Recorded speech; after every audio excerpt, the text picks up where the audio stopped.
लोकसभा के स्पीकर आदरणीय श्री ओम बिरला जी,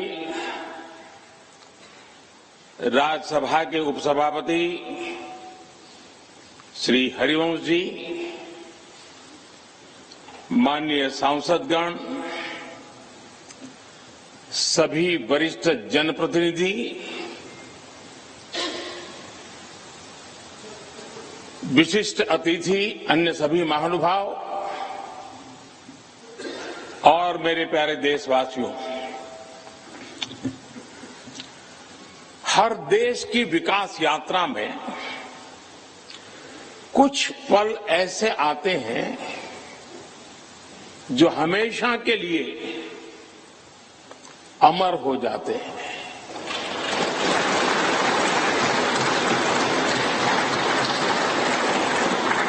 कुछ तारीखें समय के ललाट पर इतिहास का अमिट हस्ताक्षर बन जाती है। आज 28 मई 2023 का ये दिन ऐसा ही शुभ अवसर है।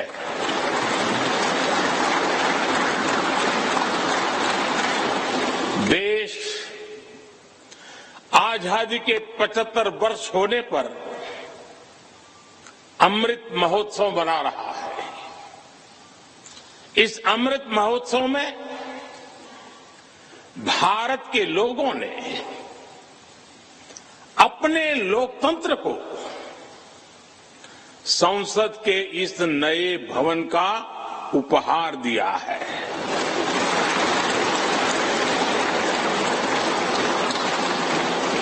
आज सुबह ही संसद भवन परिसर में सर्वपंथ प्रार्थना हुई है। मैं सभी देशवासियों को भारतीय लोकतंत्र के इस स्वर्णिम क्षण की बहुत बहुत बधाई देता हूं।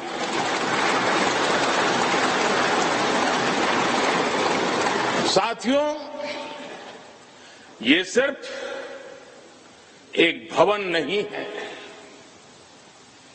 ये 140 करोड़ भारतवासियों की आकांक्षाओं और सपनों का प्रतिबिंब है।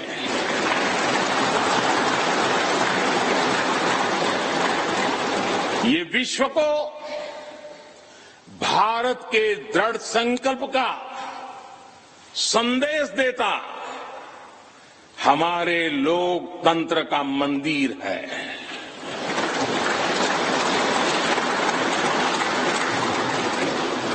ये नया संसद भवन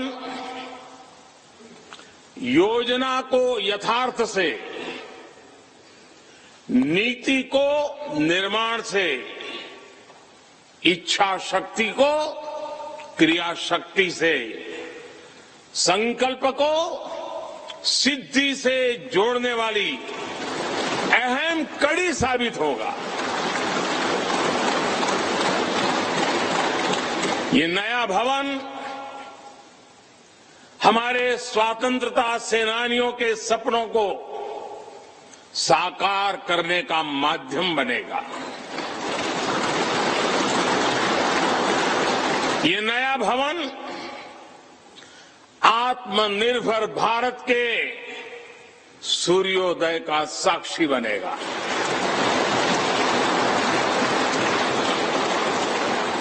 ये नया भवन विकसित भारत के संकल्पों की सिद्धि होते हुए देखेगा। ये नया भवन नूतन और पुरातन के सह अस्तित्व का भी आदर्श है। साथियों, नए रास्तों पर चलकर ही नए प्रतिमान गढ़े जाते हैं।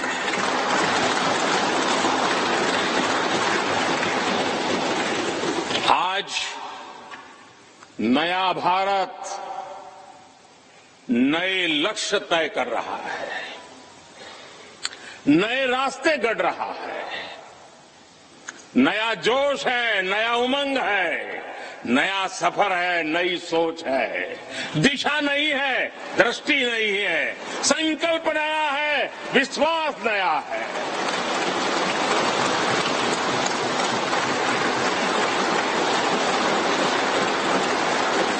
और आज फिर एक बार पूरा विश्व भारत को, भारत के संकल्प की दृढ़ता को, भारतवासियों की प्रखरता को, भारतीय जनशक्ति की जिजीविषा को आदर और उम्मीद के भाव से देख रहा है।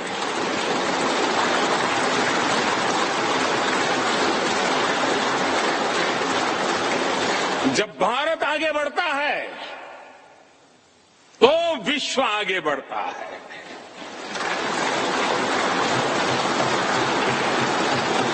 संसद का ये नया भवन भारत के विकास से विश्व के विकास का भी आह्वान करेगा।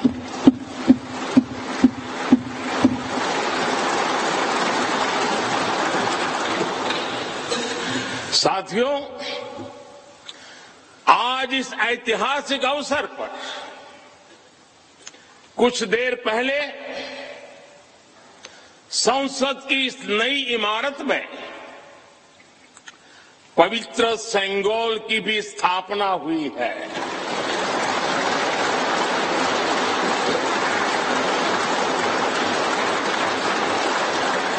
महान चोल साम्राज्य में सेंगोल को कर्तव्य पथ का, सेवा पथ का, राष्ट्र पथ का प्रतीक माना जाता था। राजा जी और आदीनम के संतों के मार्गदर्शन में यही सेंगोल सत्ता के हस्तांतरण का प्रतीक बना था। तमिलनाडु से विशेष तौर पर आए हुए आदीनम के संत आज सुबह संसद भवन में हमें आशीर्वाद देने उपस्थित हुए थे। मैं उन्हें पुनः श्रद्धापूर्वक नमन करता हूं। उनके ही मार्गदर्शन में लोकसभा में ये पवित्र सेंगोल स्थापित हुआ है।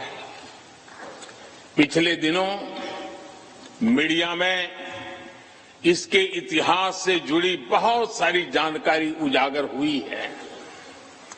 मैं इसके विस्तार में नहीं जाना चाहता हूं, लेकिन मैं मानता हूं ये हमारा सौभाग्य है कि इस पवित्र सेंगोल को हम उसकी गरिमा लौटा सके हैं, उसकी मान मर्यादा लौटा सके हैं। जब भी इस संसद भवन में कार्रवाई शुरू होगी, ये सेंगोल हम सभी को प्रेरणा देता रहेगा। साथियों, भारत एक लोकतांत्रिक राष्ट्र ही नहीं बल्कि लोकतंत्र की जननी भी है, मदर ऑफ डेमोक्रेसी भी है। भारत आज वैश्विक लोकतंत्र का भी बहुत बड़ा आधार है। लोकतंत्र हमारे लिए सिर्फ एक व्यवस्था नहीं, एक संस्कार है, एक विचार है, एक परंपरा है।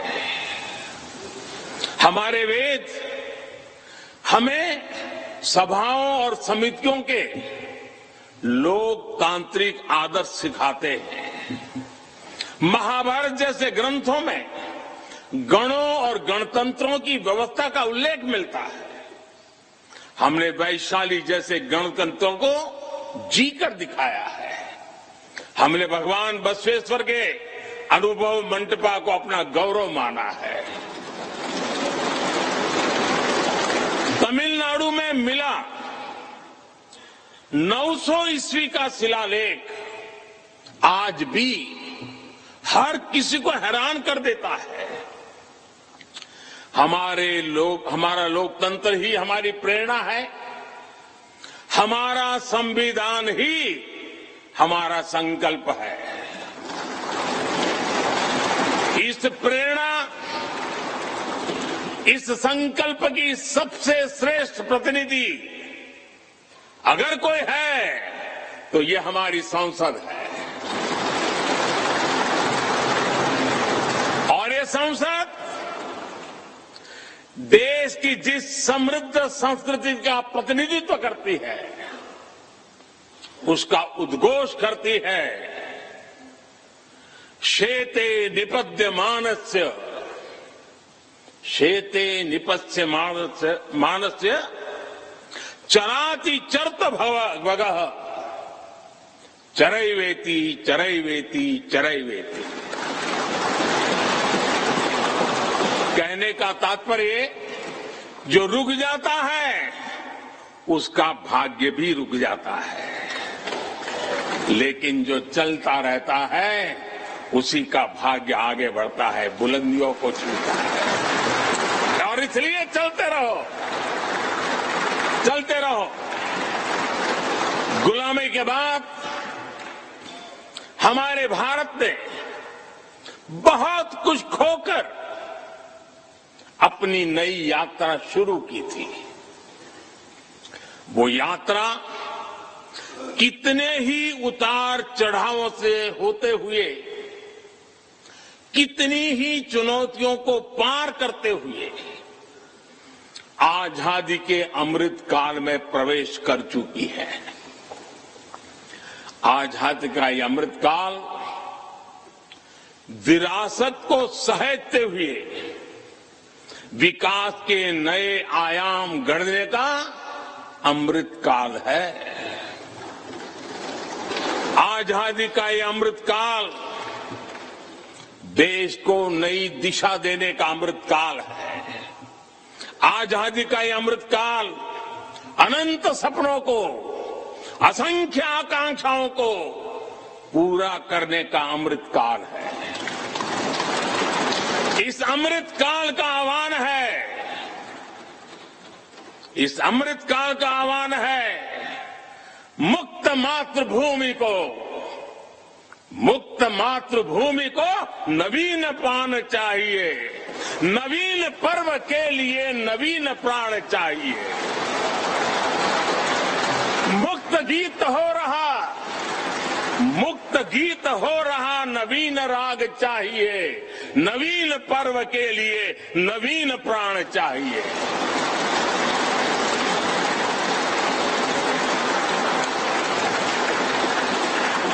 और इसलिए भारत के भविष्य को उज्जवल बनाने वाली इस कार्यस्थली को भी उतना ही नवीन होना चाहिए, आधुनिक होना चाहिए। साथियों, एक समय था जब भारत दुनिया के सबसे समृद्ध और वैभवशाली राष्ट्रों में गिना जाता था। भारत के नगरों से लेकर महलों तक, भारत के मंदिरों से लेकर मूर्तियों तक, भारत का वास्तु भारत की विशेषज्ञता का उद्घोष करता था। सिंधु सभ्यता के नगर नियोजन से लेकर मौर्यकालीन स्तंभों और स्तूपों तक चोल शासकों के बनाए भव्य मंदिरों से लेकर जलाशयों और बड़े बांधों तक भारत का कौशल विश्व भर से आने वाले यात्रियों को हैरान कर देता था। लेकिन सैकड़ों साल की गुलामी ने हमसे हमारा ये गौरव छीन लिया। एक ऐसा भी समय आ गया जब हम दूसरे देशों में हुए निर्माण को देखकर मुग्ध होने लग गए। 21वीं सदी का नया भारत बुलंद हौसले से भरा हुआ भारत अब गुलामी की उस सोच को पीछे छोड़ रहा है। आज भारत प्राचीन कला की उस गौरवशाली धारा को एक बार फिर अपनी तरफ मोड़ रहा है और संसद की ये नई इमारत इस प्रयास का जीवंत प्रतीक बनी है। आज नए संसद भवन को देखकर हर भारतीय गौरव से भरा हुआ है। इस भवन में विरासत भी है, वास्तु भी है, इसमें कला भी है, कौशल भी है, इसमें संस्कृति भी है और संविधान के स्वर भी है। आप देख रहे हैं कि लोकसभा का आंतरिक हिस्सा, यहां भी देखिए, यहां भी देखिए, राष्ट्रीय पक्षी मोर पर आधारित है। राज्यसभा का आंतरिक हिस्सा राष्ट्रीय फूल कमल पर आधारित है और संसद के प्रांगण में हमारा राष्ट्रीय वृक्ष बरगद भी है। हमारे देश के अलग अलग हिस्सों की जो विविधता है, इस नए भवन ने उन सबको समाहित किया है। इसमें राजस्थान से लाए गए ग्रेनाइट और बलुआ पत्थर लगाए गए। ये जो लकड़ी का काम आप देख रहे हैं ना, वो महाराष्ट्र से आई है। यूपी में भदोही के कारीगरों ने इसके लिए अपने हाथ से कालीनों को बुना है। एक तरह से इस भवन के कण कण में हमें एक भारत श्रेष्ठ भारत की भावना के दर्शन होते हैं। साथियों, संसद के पुराने भवन में सभी के लिए अपने कार्यों को पूरा करना कितना मुश्किल हो रहा था, ये हम सभी जानते हैं। टेक्नोलॉजी से जुड़ी समस्याएं थी, बैठने की जगह से जुड़ी चुनौती थी। इसलिए ही बीते 1.5-2 दशकों से ये चर्चा लगातार हो रही थी कि देश को एक नए संसद भवन की आवश्यकता है। और हमें ये भी देखना होगा कि आने वाले समय में सीटों की संख्या बढ़ेगी, सांसदों की संख्या बढ़ेगी, वो लोग कहां बैठते हैं? और इसलिए ये समय की मांग थी कि संसद की नई इमारत का निर्माण किया जाए। और मुझे खुशी है कि भव्य इमारत आधुनिक सुविधाओं से पूरी तरह लैस है। आप देख रहे हैं कि इस समय भी इस हॉल में सूरज का प्रकाश सीधे आ रहा है, बिजली कम से कम खर्च हो, हर तरफ लेटेस्ट टेक्नोलॉजी वाले गैजेट्स हों, इन सभी का इसमें पूरा ध्यान रखा गया है। साथियों, आज सुबह ही मैं इस संसद भवन को बनाने वाले श्रमिकों के एक समूह से मिला हूं।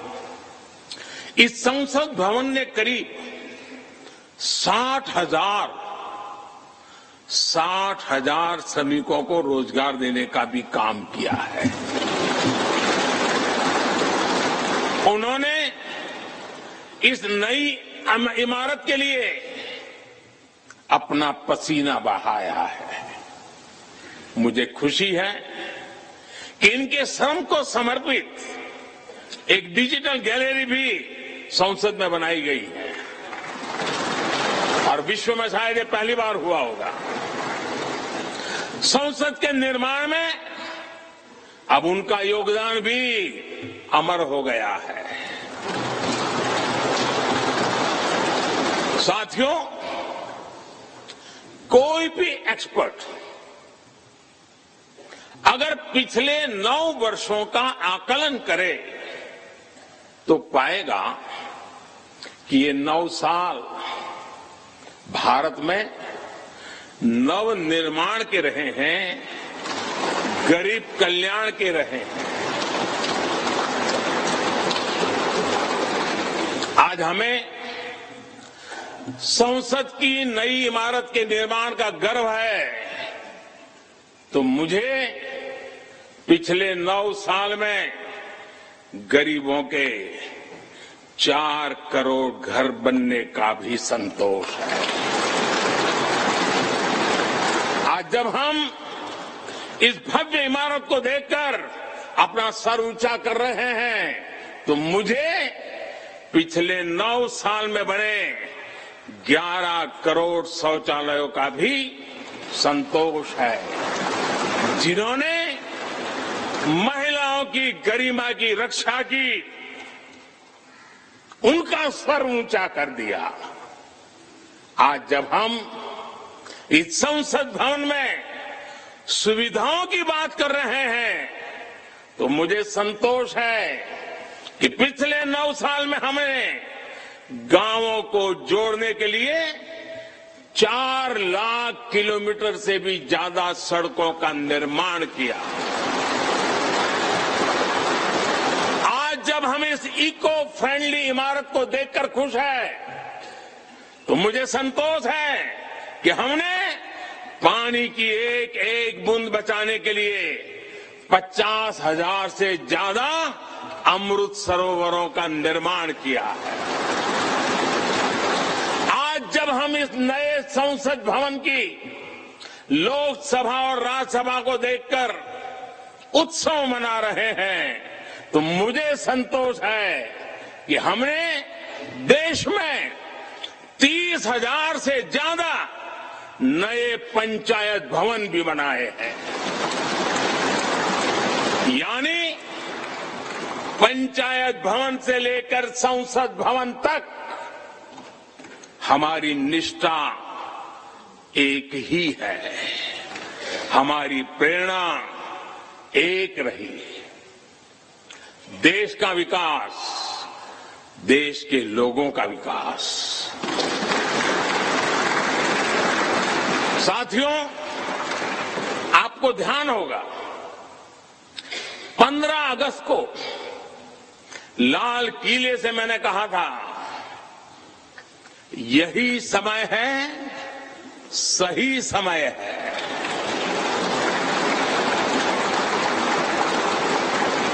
हर देश के इतिहास में ऐसा समय आता है जब देश की चेतना नए सिरे से जागृत होती है। भारत में आजादी के 25 साल पहले, 47 के पहले 25 साल याद कीजिए, आजादी के 25 साल पहले ऐसा ही समय आया था। गांधी जी के असहयोग आंदोलन ने पूरे देश को एक विश्वास से भर दिया था। गांधी जी ने स्वराज के संकल्प से हर भारतवासी को जोड़ दिया था। ये वो दौर था जब हर भारतीय आजादी के लिए जी जान से जुट गया था। इसका नतीजा हमने 1947 में भारत की आजादी के तौर पर देखा। आजादी का ये अमृतकाल भी भारत के इतिहास का ऐसा ही पड़ाव है। आज से 25 साल बाद भारत अपनी आजादी के 100 वर्ष पूरे करेगा। हमारे पास भी 25 वर्ष का अमृत कालखंड है। इन 25 वर्षों में हमें मिलकर भारत को विकसित राष्ट्र बनाना है।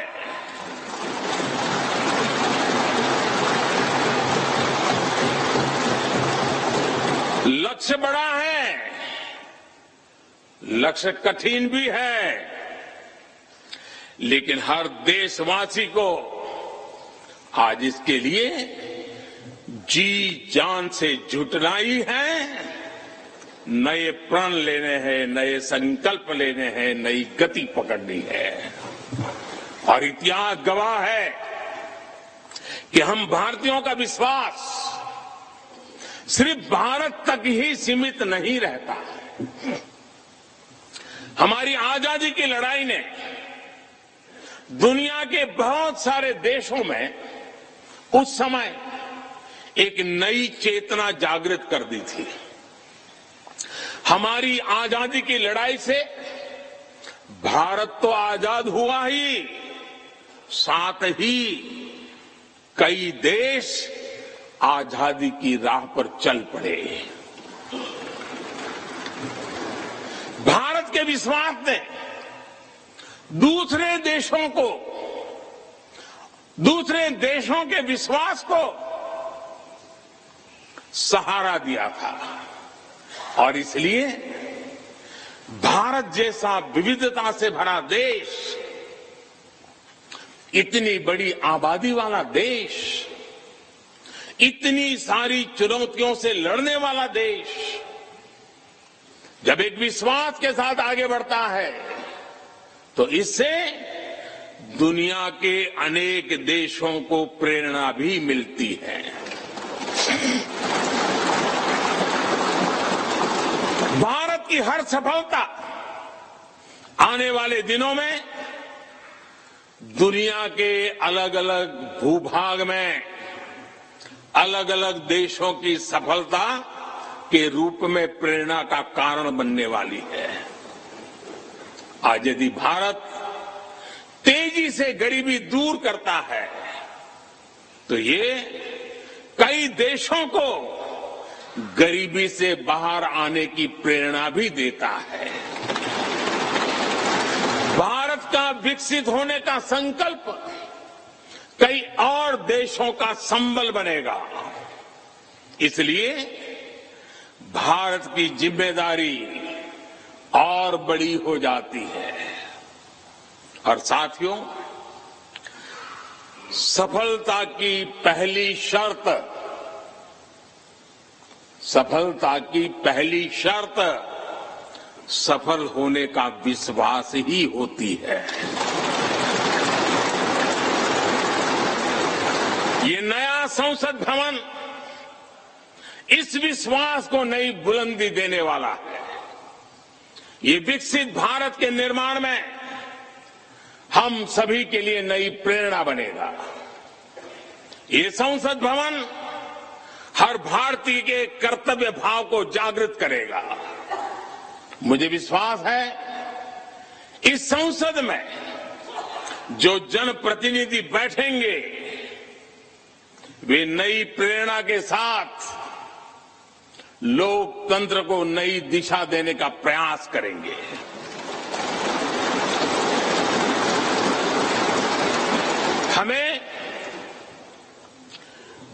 नेशन फर्स्ट की भावना से आगे बढ़ना होगा। इदम राष्ट्राय इदम न मम। हमें कर्तव्य पथ को सर्वोपरि रखना होगा।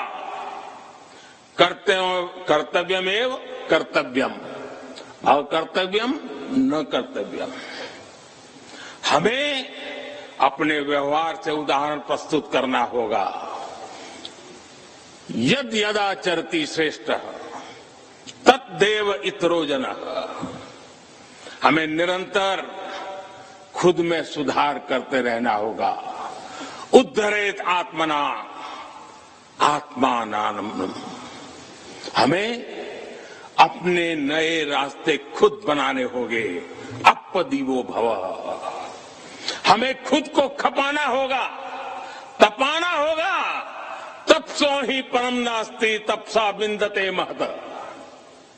हमें लोक कल्याण को ही अपना जीवन मंत्र बनाना होगा। लोकहितम मम करणीयम। जब संसद के इस नए भवन में हम अपने दायित्वों का ईमानदारी से निर्वहन करेंगे तो देशवासियों को भी नई प्रेरणा मिलेगी। साथियों, दुनिया के सबसे बड़े लोकतंत्र को यह नई संसद एक नई ऊर्जा और नई मजबूती प्रदान करेगी। हमारे श्रमिकों ने अपने पसीने से इस संसद भवन को इतना भव्य बना दिया है। अब हम सभी सांसदों का दायित्व है कि इसे अपने समर्पण से और ज्यादा दिव्य बनाएंगे।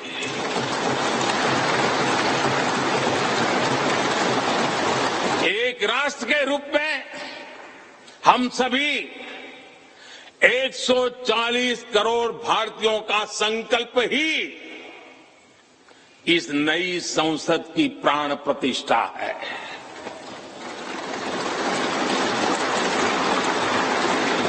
यहां होने वाला हर निर्णय आने वाली सदियों को सजाने संवारने वाला है। यहां होने वाला हर निर्णय आने वाली पीढ़ियों को सशक्त करने वाला होगा। यहां होने वाला हर निर्णय भारत के उज्ज्वल भविष्य का आधार बनेगा। गरीब, दलित, पिछड़ा, आदिवासी, दिव्यांग समाज के हर वंचित परिवार के सशक्तिकरण का, वंचितों को वरीयता का रास्ता यहीं से गुजरता है। इस नए संसद भवन की हर ईंट, हर दीवार, इसका कण कण गरीब के कल्याण के लिए समर्पित है।